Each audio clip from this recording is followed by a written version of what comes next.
Hello students, I am going to continue today with general inorganic chemistry and we are going to read some trends continuing with what we did last time. But these trends are going to be applicable throughout the periodic tables with special reference to p block elements. तो p block element की जब हम बात करते हैं कौन से group से कौन से ग्रुप देख लें ज़रा. जब आप कहते हैं कि हम ग्रुप 13 से 18 13 to 18 की बात करें, ये ब्लॉक ज़्यादातर नॉन मेटल्स हैं. ग्रुप 18 नोबल गैसेस हैं जिनकी मुझे इलेक्ट्रॉनिक कन्फिगरेशन एटॉमिक नंबर हमेशा याद रखना है because that is how I connect backwards into the P block. As you go down the group I know metallic characters increasing. कारण क्या है, साइज बढ़ता जा रहा है, आयोनाइजेशन कम होती जा रही है. तो मुझे पता है टिन और लेड मेटालिक हो गए हैं, बिस्मथ मेटालिक है, इसमें ये जो है PO हमें पता है कि ये एक रेडियो एक्टिव एलिमेंट है, एस्टेटीन रेडियो एक्टिव है, रेडॉन रेडियो एक्टिव है, ये मुझे पता होना चाहिए about the P block. Then like I was talking last time, down the group the common oxidation state is going to decrease by 2 units. So I started with +3 for boron, but for thallium a +1 state is going to become in the entire P block by 2 units stability of the lower oxidation state would increase because of inert pair effect जो inner D और F orbital की poor screening के कारण हुआ. ये हमने पिछली class में रेफरेंस वहीं से उठाया. तो अगर मैं कह रही हूँ carbon +4 down the group lead +2 में ज़्यादा स्टेबल है, +4 भी है, +2 ज़्यादा स्टेबल है. नाइट्रोजन अब +5 ऑक्सीडेशन स्टेट तो दिखाता है, बिस्मथ जाके सिर्फ +3 तक आ जाएगा. रीज़न ये सब इनर्ट पेयर इफेक्ट जो हमने पिछली क्लास में डिस्कस किया. बट अब क्योंकि हम ज़्यादातर नॉन मेटल्स की बात कर रहे हैं तो इनके कुछ इंपॉर्टेंट कैरेक्टरिस्टिक्स, कुछ ट्रेंड, कुछ ऑक्सीडेशन स्टेट के बारे में आज मैं बात करने वाली. एक एक करके रेफरेंस लेते हैं. इस क्लास में मैं स्पेशल रेफरेंस ग्रुप 15-16 को लेने वाले. इस ग्रुप में मतलब हम किसकी बात कर रहे हैं, हम बात कर रहे हैं नाइट्रोजन की फैमिली की और ऑक्सीजन की फैमिली की इन डिटेल, थोड़ा सा ज़्यादा डिटेल में. NCERT आपका बेस है, उसे आप छोड़ नहीं सकते इनऑर्गेनिक के लिए. Once you have read NCERT, you have the module which is only going to be in sync with NCERT, we can move further. But how do we organize and compartmentalize our thought is what inorganic is all about. क्योंकि अब 150 equations आपको दे रखी है, ऐसा तो हो नहीं सकता मुझे सारी याद हो जाए, उसकी बैलेंसिंग याद हो जाए. इसका मतलब मुझे कोई एक तरीके निकालने पड़ेंगे. आज की क्लास में आपको तरीके कुछ बता रही हूँ, how to study inorganic, specially these two groups 15 and 16 a little better, but then this is general. When I go to 17 and 18 group again we'll study a little differently. तो जरा देखिए हमें क्या पढ़ना है, इसमें कैसे पढ़ना है ताकि मुझे वो इक्वेशंस थोड़े ज़्यादा दिमाग में बैठे और क्वेश्चन अप्लाई करते वक्त मैं भूल ना जाऊँ. चलो देखिए क्या क्या मुझे पता होना चाहिए. पहला एक प्रॉपर्टी जो हम जानते हैं, first element in each group of P block differs from the rest. ये हमें बताओ, NCERT का क्वेश्चन है. क्या why कह रही हूँ, इन जनरल जो फर्स्ट आपके पास एलिमेंट्स हैं ये बाकियों से बिल्कुल अलग है. तो अगर हम एक्चुअली बात करें आज की क्लास के लिए ये दोनों की इन रेफरेंस, तो ये अलग बाकियों से क्यों है. कुछ एग्जाम्पल लेते हैं, साइट करती हूँ कुछ एग्जाम्पल. पहला, NCl5 is not known, PCl5 is known. तो ये क्या है, PCl5 एग्जिस्ट. कौन सा कारण बोलोगे, तो हम जब एक एक रेफरेंस लेंगे आप बताओगे इसमें क्या काम हुआ कि क्योंकि नाइट्रोजन में d ऑर्बिटल, ये सेकेंड पीरियड के एलिमेंट्स क्या हैं, इनकी कन्फिगरेशन जो है अभी भी 2p, उसके बाद 3s, there is no 2d because of absence of a d orbital of suitable energy. ये अपना ऑक्टेट एक्सपैंड नहीं कर सकते. तो पहली चीज absence of a d orbital. But d orbital ऐसे कहना कि एब्सेंस ऑफ अ d, ये तो गलत है. Absence of a d orbital of suitable energy, ये तो गलत है ना कि इसमें 3d तो है बट ऑफ सूटेबल एनर्जी जिसमें एक्साइटेशन हो पाए. तो ये पहली प्रॉब्लम है, d ऑर्बिटल नहीं है. दूसरा केस, अगर हम कहें they are small and highly electronegative. अगर दोबारा देखें, जो चीज़ स्मॉल एंड हाईली इलेक्ट्रोनेगेटिव है तो उसके बारे में क्या कह सकती हूँ कि अगर उनकी हाइड्राइड्स को कंपेयर करें, तो आप हाइड्राइड का अगर हम ग्राफ बना लें, एक नाइट्रोजन फैमिली और एक ऑक्सीजन फैमिली में हाइड्राइड्स की boiling point versus molar mass का ग्राफ प्लॉट करूँ मुझे लग रहा है कि कुछ एक्सेप्शनल बढ़ना तो चाहिए, but I am finding an exception. Now you have to tell me what is this exception due to. If this is NH3, this is PH3, सबसे volatile, least boiling point PH3, जबकि मास NH3 का कम था. उसके बाद ASH3, SBH3, ये ऊपर चला गया है, बट हमारा ट्रेंड ऐसा, ये exceptional behaviour should have been here. Why has it reached here is because of its small size and its high electronegativity on nitrogen. What is that resulted in? Hydrogen bonding. तो किस कारण से hydrogen bonding हुआ है? यही तो कारण है, स्मॉल साइज था, इलेक्ट्रोनेगेटिव ज़्यादा था, तो जब भी वो H से जुड़ेगा नेक्स्ट मॉलिक्यूल को अपनी तरफ खींचेगा, ये हाइड्रोजन बॉन्डिंग. अब ये बताओ ग्राफ, क्योंकि मुझे वैल्यू से याद करना है, वैल्यू ना हो तो एटलीस्ट ट्रेंड तो पता हो. क्वेश्चन आएगा arrange the following hydrides of group 15 in increasing order of the volatility. तो मेरा आंसर हुआ कि सबसे least volatile 1, then 2, then 3 and then 4 which is most volatile. Is this okay? Have you understood? Take the next case. अब हम किसकी बात करें? This was group 15 hydrides, group 16 hydrides की बात करें. क्या होना एक्सेप्शन? अगेन हाइड्राइड की बात कर रही हूँ. यहाँ से यहाँ बढ़ना चाहिए था, एक्सेप्शन एक आ गया है, और वो कौन सा है? H2O. क्या reason? H2S, H2SE, H2TE. Please note this is not to scale. मैं स्केल के मुताबिक नहीं बता रही हूँ, मैं सिर्फ ट्रेंड बता रही हूँ. तो मॉलिक्यूलर मास बढ़ने से सबसे हाई एक्सेप्शनल वैल्यू वाटर की यहाँ से यहाँ क्यों पहुँच गई है? अगेन वही दो कारण, small size, high electronegativity, hence what is the reason? It's going to be hydrogen bonded. तो हाइड्रोजन बॉन्डिंग के कारण छोटा साइज था, इसीलिए boiling point exceptionally high for 15 and 16. First element differs down the group. अगला देखिए पॉइंट नंबर 3. क्या चीज़ और है जो इन दो एटम्स को बाकी से अलग करती है? Nitrogen exist as N2, bond energy 941.5 kilo joule per mole. ये क्या है इतना हाई? बट नीचे ही देखो, नाइट्रोजन के नीचे अगर हम फास्फोरस देखें वो P4 यूनिट है, वो तो ट्रिपल बॉन्ड नहीं बना रहा है. तो what is this? Why is it the first element is going to exist like this? Is a gas. तो ये गैस है, इवन दो उसकी बॉन्ड ये वाली बहुत अच्छी है, बट डाइपोल ना होने के कारण वो गैस है. P4 एक टेट्राहेड्रल यूनिट है, 60 डिग्री के एंगल पे है, बट वो ऐसा क्यों नहीं बना? तो एक और कारण क्या है कि फर्स्ट एलिमेंट में p पाई डबल बॉन्ड बनाने की क्षमता नहीं है, मतलब पाई बॉन्डिंग दिखाने की क्षमता क्यों नहीं है? एटम बड़ा हो गया है, p ऑर्बिटल दूर चले गए हैं, तो ये ओवरलैप अच्छा नहीं होगा, तो इसीलिए ये नहीं हो पाएगा. इसी का देखें, O exist as O2, but sulphur exist as, बताओ जी, ये याद होना चाहिए, 1 2 3 4 5 6 7 और 8. S8 यूनिट एग्जिस्ट करता है, क्यों नहीं ऐसे बनता? बहुत रेयर है ये. S2. तो what is the reason? Oxygen exist as a diatomic molecule O2, N2 exists as a diatomic molecule and it's gaseous, but the down the group this trend doesn't seem to hold is because of the third difference, pi bonding बना सकते हैं. तो इनके 3 important references. इसके अलावा क्या हो सकता है कि वो सबसे नॉन मेटालिक होंगे, उनकी आयोनाइजेशन एनर्जी जो फर्स्ट एलिमेंट है वो सबसे हाई होगी. तो ये पॉइंट्स जो हैं वो फर्स्ट एलिमेंट डिफरेंट के हमेशा ध्यान में P ब्लॉक में मुझे याद रखने हैं. नेक्स्ट देखते हैं. जब हम बात करते हैं ऑक्सीडेशन स्टेट की, कुछ बहुत इंटरेस्टिंग चीज़ें about nitrogen and it's oxides, because you will see IIT के में जो भी आपके क्वेश्चंस हैं ना, बहुत साल में ऑक्साइड्स पे बहुत आते हैं. एसिड जो होंगे उनके ऑक्सी एसिड्स पे बहुत आते हैं. We are going to work on oxides, their structure, their oxidation states in a little bit more detail, specially about nitrogen and phosphorus. चलो देखिए, let's check the various oxidation states of nitrogen. I have written some. When I say ammonia, ammonium ion or N3 minus, it is the lowest oxidation state of nitrogen, which is -3.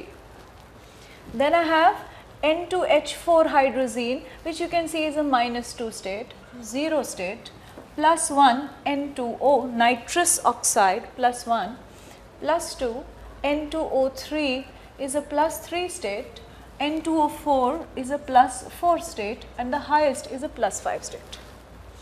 So nitrogen is known in its compounds from -3 to +5. Now there are some more references I want to draw. When I say the oxidation state is same, when I talk of a nitride ion, when I add water to this on hydrolysis, it gives me ammonia. The oxidation state is the same. Or in water it could give you ammonium, but the oxidation state remains the same. This connection I have to draw to Mg3n2 plus water. तो जब आप oxidation state check करें, ये nitride था, water डालोगे तो MgOH whole twice, hydrolysis magnesium +2 state plus NH3. So very interesting, whenever I have a -3 state of nitrogen, which will be the nitride or ammonium, they are related to one another by hydrolysis as well. दूसरा देखो N2H4 -2 state है. अगर आप इसे देखें, ये एक अच्छा रिड्यूसिंग एजेंट है, बट सबसे अच्छा रिड्यूसिंग एजेंट ये होगा. Now let's understand, when I move from left to right in this table, I am increasing the oxidation state. Increase of oxidation state means oxidation. Or when I move in this direction, I am adding more hydrogens, which means this is reduction. When I move to this side, I have had the maximum number of oxygens. So जिसके पास oxygen सबसे ज़्यादा है वो O दे सकता है, obvious है. तो highest oxidising state जो है, कहने का मतलब उसमें सबसे ज़्यादा O या इलेक्ट्रोनेगेटिव एलिमेंट है. और सबसे लोएस्ट ऑक्सीडेशन स्टेट का मतलब वो हाइड्रोजन से घिरा है या उसकी इससे कम लोएस्ट स्टेट -3 के नीचे नहीं जा सकती. तो कहने का मतलब ये that -3 has only one way to go up and +5 is only way to come down. इधर से इधर जाना, मैंने कहा ऑक्सीडेशन, जो चीज़ खुद ऑक्सीडाइज हो तो वो सिर्फ एक रिड्यूसिंग एजेंट होगा, वो है -3 स्टेट. कहीं पे भी देखें नाइट्रोजन की, वो एक रिड्यूसिंग एजेंट होगा, क्योंकि वो सिर्फ ऊपर जा सकता है. Depending on what you add to it, it may go anywhere depending on what is the oxidising agent. But I have something to say about N2O5. It is the highest oxidation state. When I add water, it is going to give me an acid which is nitric acid, which in solution is going to give me nitrate ion. Whether I am talking of +5 state of nitrate ion or nitric acid or N2O5, in this it is the highest oxidation state. कहने का मतलब ये सिर्फ नीचे जा सकता है, क्योंकि इस तरफ रिडक्शन है. जो चीज़ खुद रिड्यूस हो वो कौन सा agent? Oxidising agent. Then any of these, nitrate ion, nitric acid, N2O5 are very good oxidising agents relative to everything else. तो only reducing property and only oxidizing property. This is only a reducing property. Why? Because it has only one way to go. There is nothing on this side. And why is there nothing on that side? Because nitrogen कौन सा group? 15, valence 5, तो 3 और gain करके उसका octet complete होता है, इसलिए उससे ज़्यादा नहीं. और उससे ज़्यादा वहाँ पे क्यों नहीं? क्योंकि पाँचों के पाँचों अगर किसी के साथ ज़्यादा इलेक्ट्रोनेगेटिव एलिमेंट के साथ वो शेयर करे तो +5 से ज़्यादा नहीं हो सकता. तो लोएस्ट -3, हाईएस्ट +5 पॉसिबल है. अब ज़रा देखें बाकी कुछ ऑक्सीडेशन स्टेट को. जब आप कहते हो ये दो स्टेट, ये न्यूट्रल ऑक्साइड्स है, इंटरेस्टिंग, पानी में डालेंगे तो एसिडिक नेचर नहीं होगा. जब आप N2O3 को पानी में डालोगे, +3 स्टेट ऑफ नाइट्रोजन क्या बन जाएगा? नाइट्रस एसिड, एक अनस्टेबल एसिड. N2O3 को नाइट्रस एसिड डालोगे, जो कौन सा आयन देगा? Nitrite ion. Nitrite ion can go this way and this way both. What can I say about nitrite ion or nitrous acid? That nitrite ion can be both an oxidizing agent and also a reducing agent. If it is moving down, that means it is itself getting reduced, it is going to behave as an oxidizing agent. And if it is moving up, it is going to N2O4 or nitrogen dioxide or N2O5 or nitrate ion, then I am going to say this is oxidation. It can act as also a reducing agent. Hence, both oxidizing oblique reducing agent. I hope you follow what I mean. All these states from here to here, from here to here, can go either way.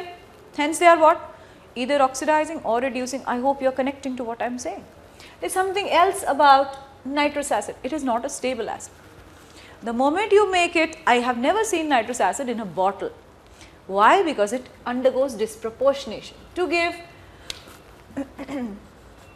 disproportionates to give HNO3 plus NO. Let's check the oxidation states, +5 and a +2 state.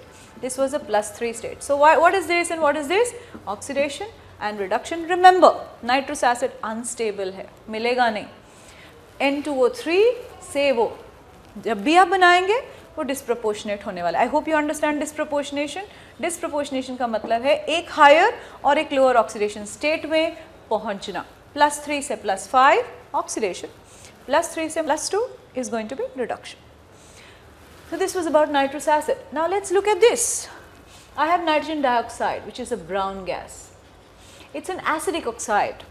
If this is added to water, what acid do I get? Now that's a problem. I have never seen a +4 acid of nitrogen. I know a +3 nitrous, I know a +5 nitric. I don't know this. So what does it do? Interesting. When you put it in water, it disproportionates to give 2 acids, HNO3 plus HNO2. क्योंकि ये क्या है? Disproportionate करेगा +4 state हमेशा. ये याद करना है मुझे. तो +4 state of nitrogen disproportionates to give nitrous and nitric acid. +5 state will give me only nitric acid. I have already discussed what is going to be. Hence, if I talk about NO2, what can I say about it? It can be again both oxidizing and reducing depending on what you react it with. Oxidation state ऊपर भी जा सकता है और नीचे भी आ सकता है. ये था समझना ऑक्सीडेशन स्टेट्स को. हाइड्रोलिसिस कुछ चीज़ें मैंने समझाए. हाइड्रोलिसिस यहाँ क्या दे रहा है, यहाँ पे 2 चीज़ें मिल रही हैं, डिस्प्रपोर्शनेशन हो गया, यहाँ पे nitrous acid and so on. Now connecting this to the structures of the oxides, उनकी शेप, उनकी बॉन्ड लेंथ, ये है IIT के क्वेश्चन. तो शेप बनाते हैं इन सब की. प्रेपरेशंस कुछ मैं आपको समझाती हूँ. ये रिडॉक्स की टेबल को पहले 2-3 बारी समझ लें. -3 कौन से आयन, +5 कौन से आयन, बीच में कौन सी स्टेट, ऑक्सीडाइजिंग रिड्यूसिंग. अगर समझ आ गई, आगे जो मैं टॉपिक कराने वाली हूँ इसी से रिलेटेड बहुत इंटरेस्टिंग हो जाएगा. और एक्चुअली जब आप NCERT देखो वो रट्टा नहीं लगेगा, वो लगेगा अच्छा ये तो समझ आ गया मुझे. Let's try that. कुछ स्ट्रक्चर्स और कुछ शेप्स, बॉन्ड लेंथ्स का डिस्कशन, क्योंकि बहुत बारी आता है. NN ट्रिपल बॉन्ड है, ऑब्वियसली बहुत स्ट्रॉन्ग ट्रिपल बॉन्ड, और उसकी बॉन्ड लेंथ जो है 110 पिकोमीटर. इसको देखो N2O, second nitrous oxide, N2O ऐसे बनेगा. इसका दूसरा तरीका बनाने का होगा कि हम इसे बना दें N triple bond N plus O minus. The moment you see this, I see a double single minus conjugation, which means there is resonance, and because of this I can better write this as well. What do you say? Because this is a plus and a minus. तो अगर resonating structure यहाँ तक मैं देखूँ तो मुझे लग रहा है कि NN ट्रिपल बॉन्ड के और डबल बॉन्ड के बीच में होना चाहिए. तो क्या कहोगे बॉन्ड लेंथ के बारे में? Because these are what structures? Resonating. These are not true structures. So what comes to mind is not confusing this part. So I want you to focus on this. तो हमारे पास क्या हुआ, bond length जो है triple और double के बीच में है, और एक्चुअल वैल्यू जो ऑब्जर्व्ड है वो हम देखेंगे तो 113 picometre, 113 picometre. So I can understand double and triple के बीच में. Now let's look at NO. There is no NN bond, but I can see it's an odd electron molecule. कैसे odd electron? नाइट्रोजन के ऊपर आप देखोगे 1, 2, 3, 4, 5. Oxygen will have 2 lone pairs, so 1, 2, 3, 4, 5 and 6. So there's an odd electron. What does an odd electron do? Either it wants to become NO plus.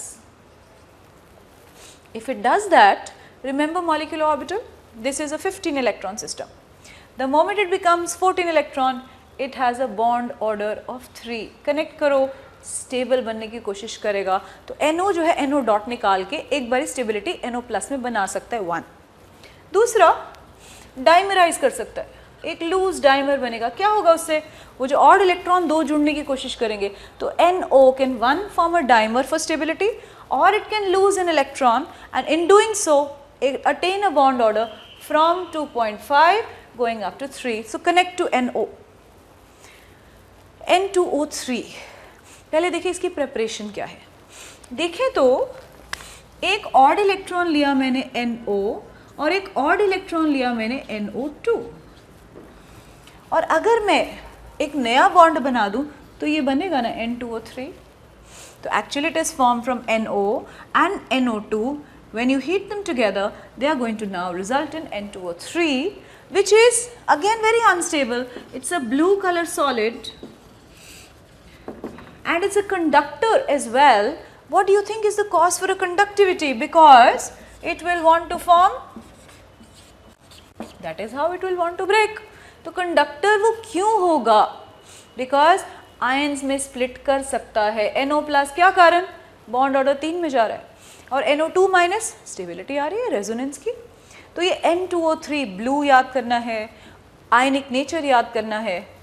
NO2 देखें, एक brown colour का gas है, उसमें paramagnetism है, अनपेयर्ड इलेक्ट्रॉन है एक. Check करो, 1 2 coordinate bond 3 4, 1 odd electron, again odd electron. One thing it can do is lose it. NO2 plus कहाँ पढ़ा आपने? NO2 प्लस बेंजीन के ऊपर जब आपने नाइट्रेशन की थी तो आपने कहा था NO2 प्लस का अटैक. तो we know NO2 plus exists. How you do it? There are so many methods, but NO2 dot is an odd electron. It is brown because of this odd electron. It is paramagnetic because of this. When two of these molecules come together on cooling, if I cool, what am I doing? I am forcing this new bond to form between them and it is forming a dimer. What happens to its paramagnetism and color? उसका colour गायब हो गया है. क्यों गायब हुआ है? क्योंकि उसका ऑड इलेक्ट्रॉन चला गया, वो डाइमर बन गया.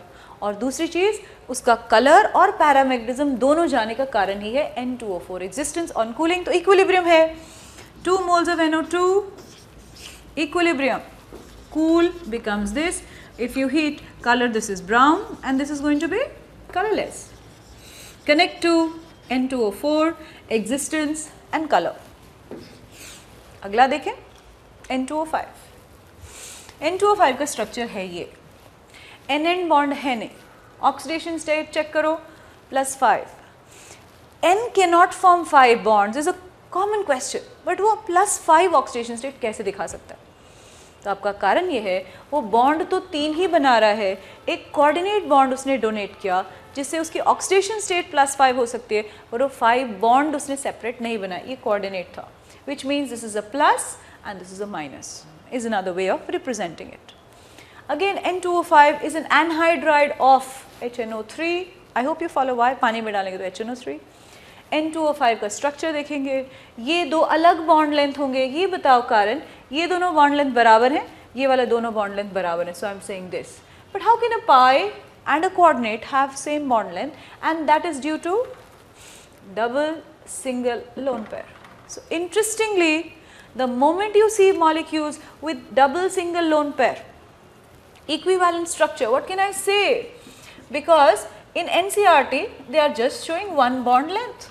तो इसमें घबराने की बात नहीं है, वो ऐसे दिखाया उसने. क्यों दिखाया है? ये चारों बॉन्ड लेंथ बराबर हैं, ये दोनों बॉन्ड लेंथ बराबर है, ये ब्रिजिंग है, ऑब्वियसली अलग होंगे. But the moment I talk of this double single lone pair, this can shift and the pi character can spread. Hence these two and these two together, all four, the terminal ones are of same bond length. तो आपका question है, how many NO bond lengths would you find in N2O5? I hope you follow two different types, terminal and the bridging ones. Connect back. Let's now talk about the NN bond length, because we started with N2, we went to N2O, which was 113. You know why? Double bond character. Now let's talk of this and this. Now we are stuck. How do I compare? This is only fact. I must remember the values from NCERT. There's no other option. It says 175 picometer, 186 is reason. This is reversible, it wants to go back. And it is unstable. So ये 186 picometer is a huge size, which maybe is because of its instability, wanting to break up either into ions or wanting to go back into free radicals, tells you that the bond is very huge. तो अगर question है arrange the following, एक और डाल दिया hydrazine, इन सब की पूछ रही हूँ बॉन्ड लेंथ कंपेयर करो. तो अब value 145, I have to know, there is no other way. 110, 113, 186, 175. Is there an NO bond in N2O5? No. This is an IIT question. What is the NN bond length in N2O5? It doesn't have a bond. So please understand, if you don't know structure, you will not be able to answer. Integer type question बना सकते हैं. How many NN bond lengths are there? There is no NN. To connect to the question very carefully. I hope now we've got the answer. So let's go back. Nitrogen, smallest, followed by N2O, which I am going to write structurally, followed by bond length comparison, followed by, I think we reached at hydrazine, N2H4, then we said N2O4, and lastly N2O3. Please get the bond length values correctly, note them down. This is not a guess question. You can't guess values sitting there in the IIT exam. You have to know, you have to memorize. So some work has to be done. Tables, NCERT, write some more, make your notes. तो एक चीज़ मैंने आज nitrogen के बारे में कुछ बताई. अब इनकी प्रेपरेशंस और इस टेबल के ऊपर कुछ और बहुत अच्छे क्वेश्चन मुझे करवाने. इस टेबल के ऊपर ही बहुत सारा सोच है, because this is in fact, if you check last few years papers, this one page in NCERT where you have oxides, their structure, shapes, preparations is the most frequently asked page in NCERT. So that's why I'm spending more time on this. Let's see now. अभी जो हमने पढ़ा उसकी application एक IIT question में देखते हैं. Given है what are A, B, C, D, E. एक फ्लो चार्ट करके बनाए. A और B, one of them or either both of them react with NaOH and heating to give ammonia. One thing about formation of ammonia from a salt, because it has to be a salt, then I can say A or B could be ammonium salts. Any ammonium salt will give ammonia when I treat with a base. A strong base displaces a weaker one. Keep that in mind. Ammonia is going to be a weak base as compared to NaOH. So any ammonium salt will displace ammonia. तो A और B ammonium है, point number 1 पता चल गया, salt है. अच्छा आगे देखो, अब वो कह रहे हैं A को अगर हीट करें तो वो C बनता है. C एक गैस है जो एल्यूमिनियम से रिएक्ट करके वाटर डालने पे अमोनिया बनता है. आज ही मैंने बताया, अगर मेरे पास अमोनिया निकलता है वो क्या होना चाहिए. I just talked about it. Oxidation state तो सेम रखना है, तो वो नाइट्राइड बना है. तो वो गैस कौन सा होगा जो एल्यूमिनियम के अंदर डालने पे नाइट्राइड दे. ऑब्वियसली नाइट्रोजन गैस निकला. चलो देखिए, नाइट्रोजन गैस अगर है, we have connected two things. This had to be ALN nitride, this had to be N2 gas. There is an ammonium compound which gives me nitrogen on heating. Why should it happen? Let's see. That's again going back to the table. Suppose I write this. Compare. This is very interesting. What is the oxidation state of nitrogen? Go back to the chart and tell me. I have ammonium plus and I have NO2 minus. वापस chart में check करो. Ammonium जो था oxidation state क्या थी, -3, और NO2 minus मैंने बनाया, ये था +3. चेक करो ज़रा, NH4 प्लस NO2 माइनस, -3 +3.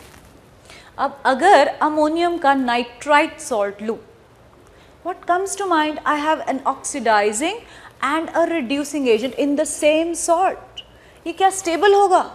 नहीं होगा. और अगर मैं हीट कर रही हूँ, देखो क्या हुआ. NH4 plus NO2 minus is a -3 and a +3 oxidation state. The moment I am heating, it has to go to N2 and H2O because it moves to 0. How many electrons transferred? You will say from -3 it has lost 3 electrons. How many electrons gained? +3. That is why the oxidation state is 0. Interestingly, ammonium nitrite is a white color solid. Unstable solid. On heating, it breaks down to give nitrogen gas. So ammonium nitrite, connect to the first, it is ammonium salt, gives ammonia when treated with a base. Strong base displaces a weaker one. Secondly, क्या चीज़ सोचना था, दो अलग oxidation state है, unstable होगा, टूटने पे क्या देगा, इलेक्ट्रॉन ट्रांसफर बराबर है, 2 नाइट्रोजन थे, 0 ऑक्सीडेशन स्टेट में आ गए.